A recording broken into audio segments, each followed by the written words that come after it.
यह कहानी एक छोटे से गांव बड़गांव की है, जहां राधा नाम की एक जवान लड़की रहती है। राधा अपनी जवानी के नशे में है। एक दिन गांव में एक साधु आता है। राधा को उस साधु की नीयत पर शक है, तो आइए सुनते हैं यह मजेदार और प्रेरणादायक कहानी, जो आपको हंसाएगी, सोचने पर मजबूर करेगी और दिल से जुड़ जाएगी। गर्मियों की एक शाम थी। सूरज ढलने को था और आसमान में लाल नारंगी रंग बिखरा हुआ था। छोटे से गांव बड़गांव में चारों तरफ शांति छाई हुई थी। गांव के एक छोर पर बनी नदी के किनारे बैठी राधा अपने दोस्तों के साथ गपशप कर रही थी। राधा उम्र में 20 साल की थी, चुस्त चालक और हंसमुख। उसकी आंखों में जवानी का नशा था और वह हर पल जीवन का आनंद लेने को तैयार रहती थी। उसकी हंसी गांव भर में गूंजती थी और लोग उसे प्यार से मचलती राधा कहकर बुलाते थे। राधा की सहेली गीता ने उसकी तरफ देखकर कहा, अरे राधा, तू इतनी मस्त क्यों है? आजकल तेरी हरकतें देखकर लगता है कि तू किसी के चक्कर में पड़ गई है। राधा ने ठिठोली करते हुए जवाब दिया, अरे गीता, तू क्या जाने मेरी जवानी का मजा। मैं तो बस जिंदगी को एंजॉय कर रही हूं। दोस्तों की बातचीत जारी थी कि तभी दूर से एक साधु आता दिखाई दिया। साधु के हाथ में एक लंबी लाठी थी और उसके गले में रुद्राक्ष की माला लटक रही थी। उसकी दाढ़ी बड़ी और घनी थी और उसकी आंखों में एक अजीब सी चमक थी। साधु ने नदी के किनारे पहुंचकर राधा और उसकी सहेलियों की तरफ देखा और मुस्कुराया।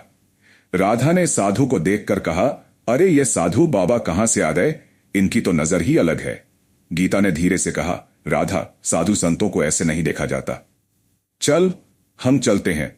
राधा ने हंसते हुए कहा, अरे नहीं, मैं तो देखूंगी कि ये साधु बाबा क्या करते हैं। साधु ने राधा की तरफ देखा और बोला, बेटी, तुम्हारे चेहरे पर जवानी की रौनक है, लेकिन सावधान रहना, दुनिया बड़ी धोखेबाज है। राधा ने ठिठोली करते हुए कहा, बाबा आप तो बड़े गंभीर हो, हम तो बस मस्ती कर रहे हैं। साधु ने गंभीर होकर कहा, मस्ती अच्छी है, लेकिन सीमा में रहकर। इसके बाद साधु नदी के किनारे बैठकर ध्यान लगाने लगा।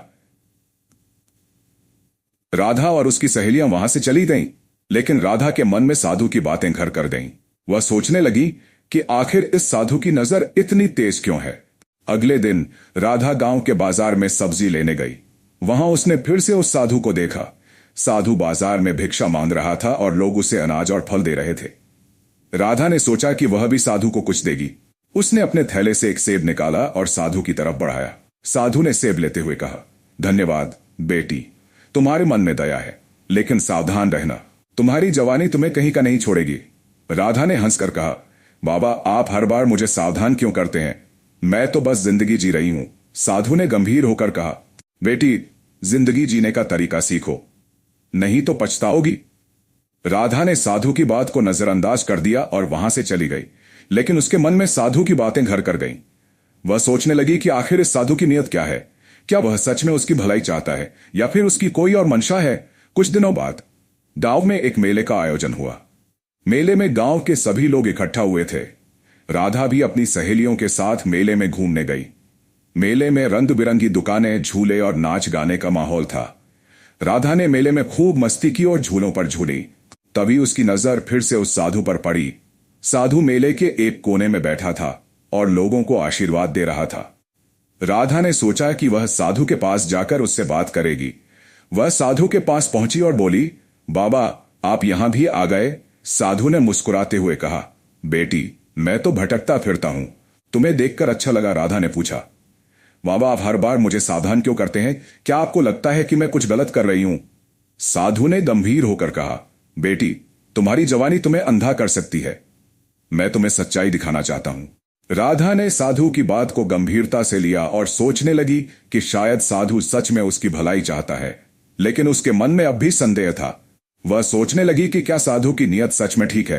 कुछ दिनों बाद राधा ने सुना कि साधु गांव के बाहर एक पुराने मंदिर में रहने लगा है। उसने सोचा कि वह साधु से मिलने जाएगी और उसकी असली मंशा जानेगी।